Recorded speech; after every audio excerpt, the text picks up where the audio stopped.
The boat's name is Seaweed, and she's a Fairline Squadron.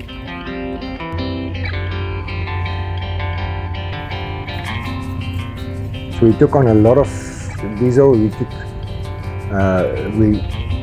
the tanks were filled up to 975 liters, and we had 3 drums of 200 liters each. So we had 600 liters of fuel in drums on the back of the deck, and almost 1,000 liters of fuel in the main tanks. So it's quite heavy on diesel. She's quite heavy on diesel, heavy on fuel consumption, and we estimated that we would be able to get to Port Elizabeth with the first stretch, but then we ran into a bit of weather that was coming up. Southwesterly wind that was supposed to blow, so we decided rather to go in by East London.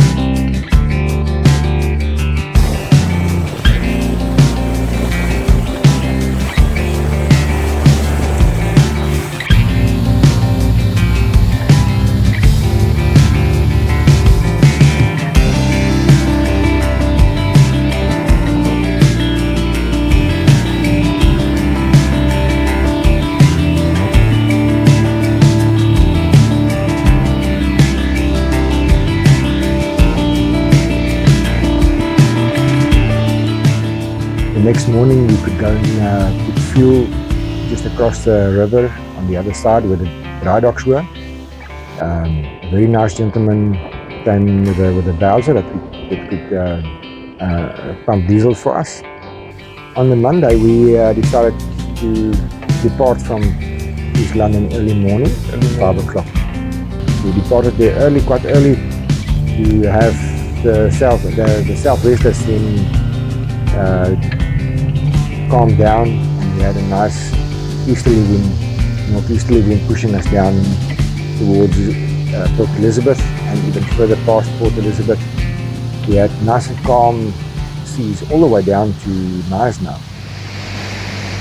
East London Port Control, this is Yacht Seaweed. We are passing your South Right border at the moment, and we are on our way to Knysna.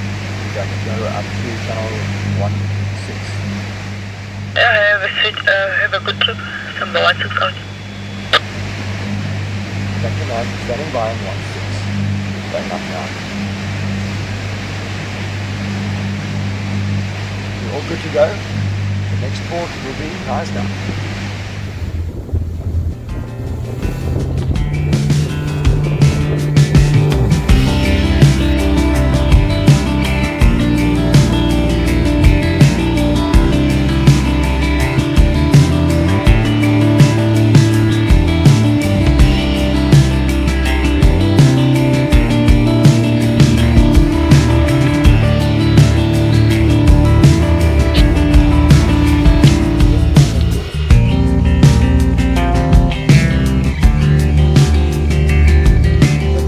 I've heard that as well.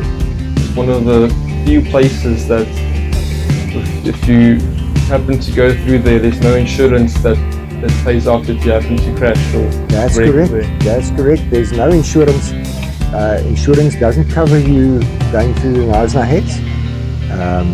There has been an exemption there that they say that the heads is too dangerous and they won't cover you for insurance sake going through the heads. So be sure, if you want to go through the heads, be sure to get there when the sea is calm, swell is low, incoming tide preferably, incoming tide still. So Mike also told me that they want the yachts to come in with an incoming tide for the reason that if you happen to have an engine failure or a steering failure or whatever sort, that the tide will actually bring you into the bay and not wash you out to sea, and then actually then the swell's pushing you onto the rocks. So with an incoming tide, the last section of the incoming tide, the last quarter or the last third of your incoming tide is the best time to come in at Knysna Heads. Be sure to call Mike. If you do a flight plan, he will most probably give you a call and let you know that he'll be waiting for you at a certain time and when he will want you to come in through the heads. Okay, Ruben. One day, yeah? One day. Lovely new train station there, and we put some Fairline coins in there to check to see the trains move around the track. Was pretty Very cool. nice.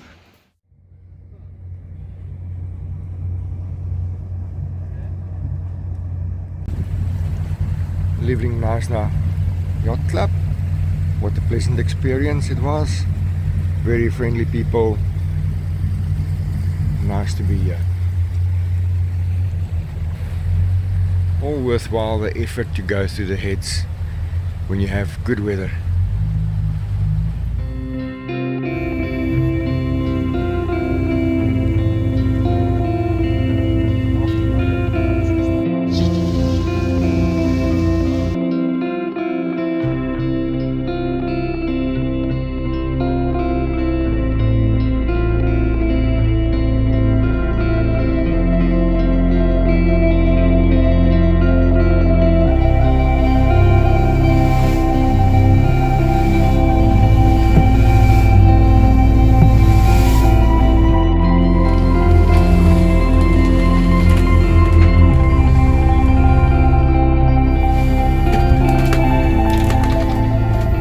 So we needed to get past Cape Town by Monday morning. So we actually departed the Saturday morning, rather, so that we could get enough time and enough miles behind us to get to Cape Point, to round Cape Point before Monday afternoon.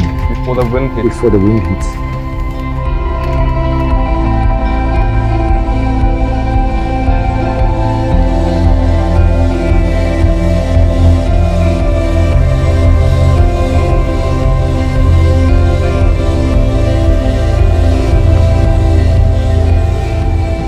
Okay, congratulations, Tom.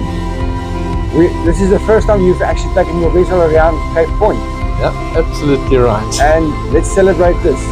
I didn't think we'd get here, guys. Really, I thought it was going to take a bit longer. But well done to all of you. Thank you And so yes, much, Tom. Yes, there we go. Round the Cape, fantastic. Cheers to Cheers, the you team. guys. Wow, my goodness. What a privilege. Congratulations. Oh.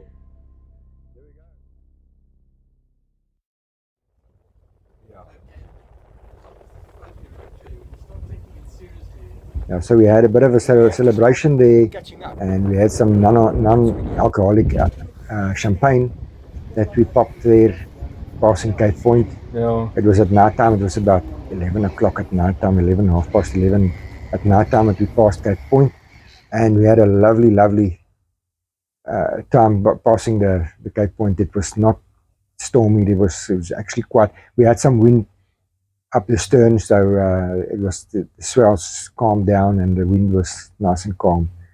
So we had a lovely time to go around Cape Point. Yeah, I mean, we got to Cape Town Harbour. We just passed the South Breakwater, and then the wind hit us, eh? Yes.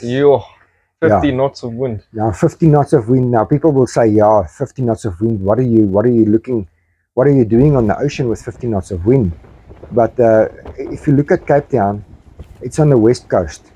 And this wind was a southeasterly wind that blew across the Table Mountain and across the land.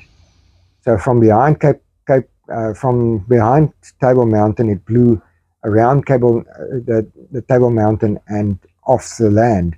So the ocean wasn't big at all. The ocean was actually blown flat by this wind. But 50 knots of wind would pick up the spray from the water and actually spray right onto the bow of the boat and onto the windscreens and stuff. So the windscreen wipers were working constantly as we went past the South Breakwater.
Thank you, Tom. Thank you so much for the opportunity to take your boat, and it was such a pleasure to have you with us on the trip and to experience it with you around Cape Point, and to have that moment by going past the most southerly point in Africa. Well done.